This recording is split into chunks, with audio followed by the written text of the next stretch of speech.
Hey guys, we're going to go into some more quote unquote coincidences in the whole Francis Bacon and Shakespeare thing.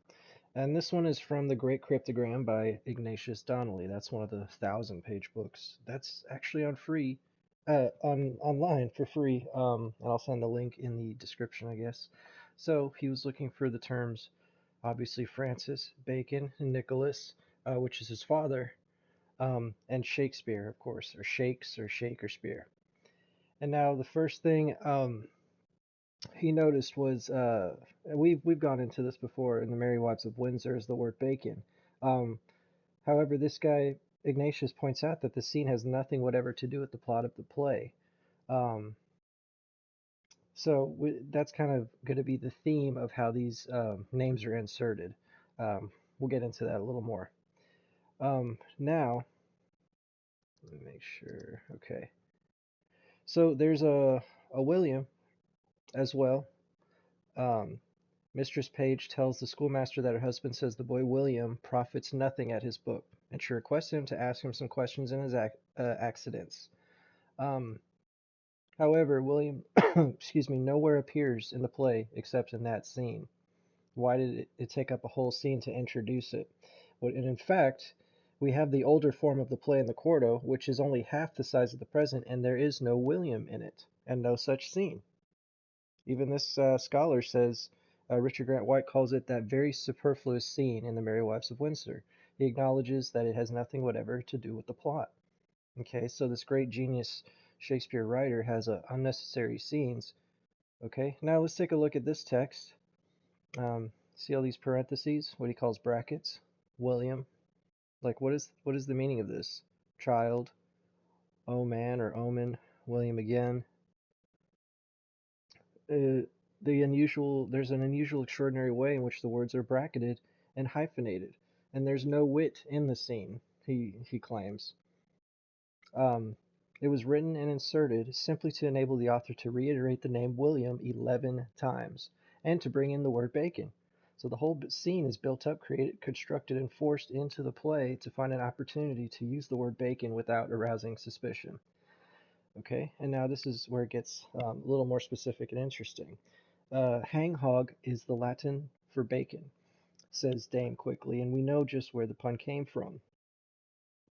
Sir Nicholas Bacon, being appointed a judge for the Northern Circuit, had some trials, and he actually talked to someone. He said, the guy said to him, "Why, if it please you, my lord, your name is Bacon, and mine is Hog, and in all ages hog and bacon have been so near kindred that they are not to be separated."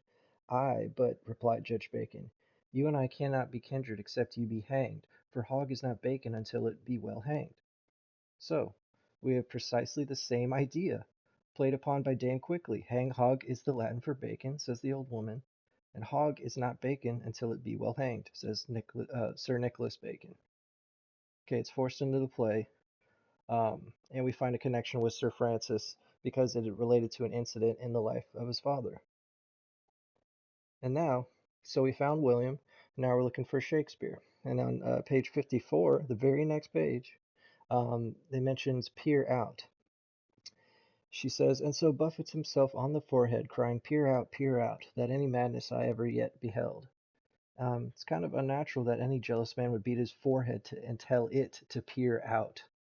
Okay, once again, peer is forced into the text. All right, and then he found it on the next page, 56. So we're going like 54, 3, 5, 6. Okay, they find shakes right here,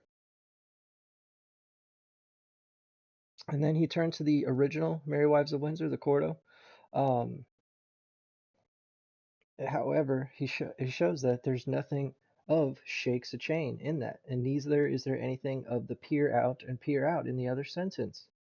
That's the original sentence. It doesn't mention any shakes or peers. Okay, now let's keep going.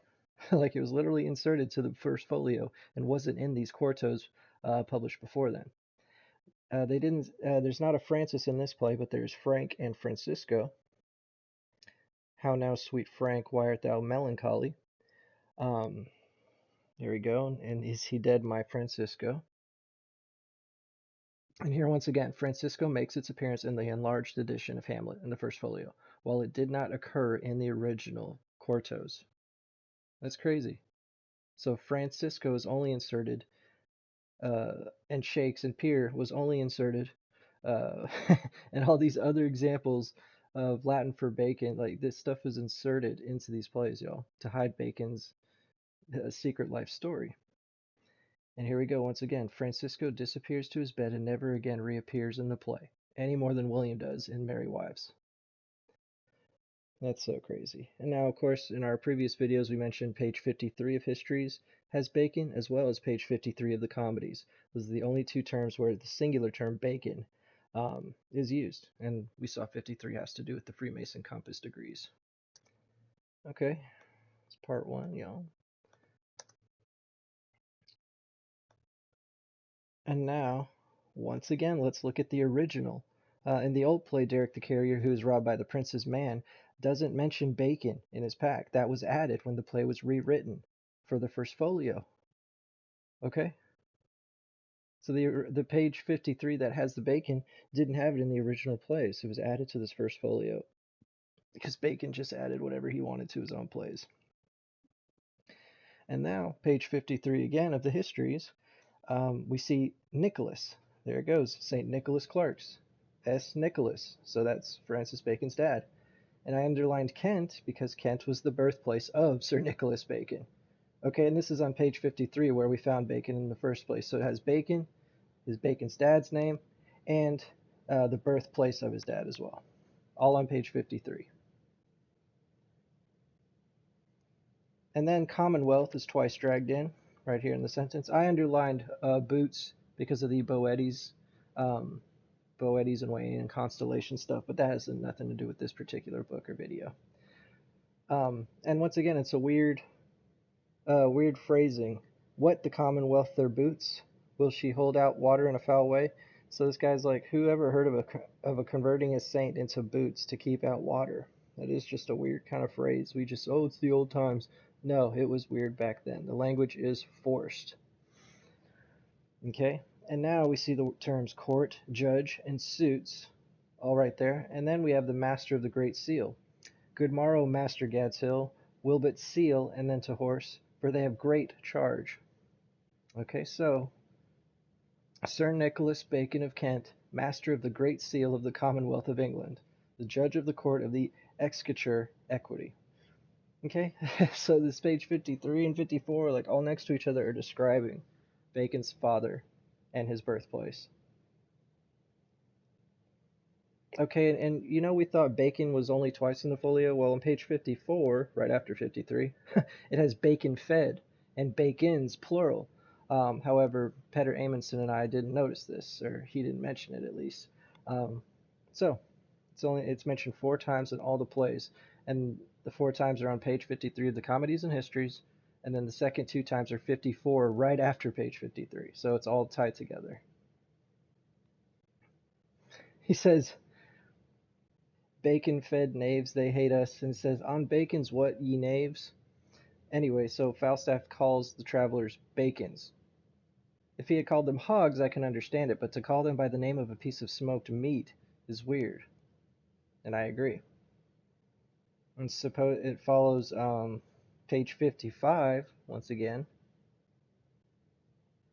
It says Tom, Dick, and Francis. So we do have a Francis now. Why Tom, Dick, and Francis? The common expression here alluded to is, as everyone knows, Tom, Dick, and Harry. But Harry was thrown out, and there was Francis substituted for an actual joke. Tom, Dick, and Harry, the old times. Well, why? Because the cipher required it. So it's Francis Bacon, Nicholas Bacon's son. So we can have the Francis there. And page 56, very next page, y'all. Look at this dialogue. Francis, thou art perfect. Francis, come hither, Francis. How long hast thou to serve, Francis? Uh, Forsooth 5 years, and as much as two. Francis. Okay. Just keeps going. Francis. Francis. Right here, right there. Francis. Why are you saying Francis so many times? I mean, it's to point out something. The name Francis has been 20 times mentioned in less than a column. Okay, so are not these 20 Francises on page 56 of the histories, and the Shakes on page 53 of the comedies, and the Peer on page 54 of the comedies, Bacon Fed and Bacon's on 54 of the histories, Bacon on 53 of the comedies, Nicholas and Bacon on page 53 of the histories, and William 11 times on page 53 again of the comedies. Yo, this is not a this is not a coincidence. This is all planned, y'all, by the founder of the Freemasons, Francis Bacon, who posed as a poet, Shakespeare. So now let's get even deeper. On page 67, it says, say, St. Albans. Um, and no point of Earth's surface was more closely identified with Francis Bacon than St. Albans. Like, that was literally his name, Viscount St. Albans, when he was promoted. And in all of the plays, there's no mention of Stratford on Avon, where the supposed real William Shakespeare was born. So in all these plays, Stratford is never mentioned, but St. Albans is mentioned, I think, like 23 times. Okay, there it is, my host of St. Albans. And why should he select the residence of Francis Bacon as the scene of the theft of the shirt? Okay, and then Henry IV, the second part, St. Albans again, right here in London. And also there's Gray's Inn. It was a famous lodge that Francis Bacon identified with, and it's a few pages from St. Albans, right there behind Gray's Inn. Literally putting in his biography. And another mysterious William pops into the text of the play without the least particle of connection with the plot. And there's the line right here. Are there any other plays in the world where characters appear for an instant and disappear in this extraordinary fashion, saying nothing, doing nothing, remaining like Chevy Slime and Martin Chuzzlewit, perpetually out of sight around the corner? Okay, and then another Williams, we have three in the space of half a column. William Cook, William's Wages, William Visor. All right, and as you like it, another William comes in to go off again. He has no necessary coherence with the play. He's a temporary fool. It's exactly what it is. And here's the thing: the word shaker shakes is found in every single play in the folio, and in Pericles, which wasn't even in the folio. Okay, it's forced into the play, and those are all the different examples. The link is in the description. Y'all can check it out yourself. It's actually yeah, that's the title of the chapter. How I became certain there was a cipher.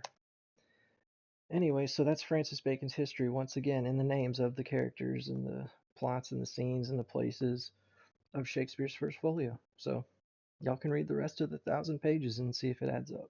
Take it easy.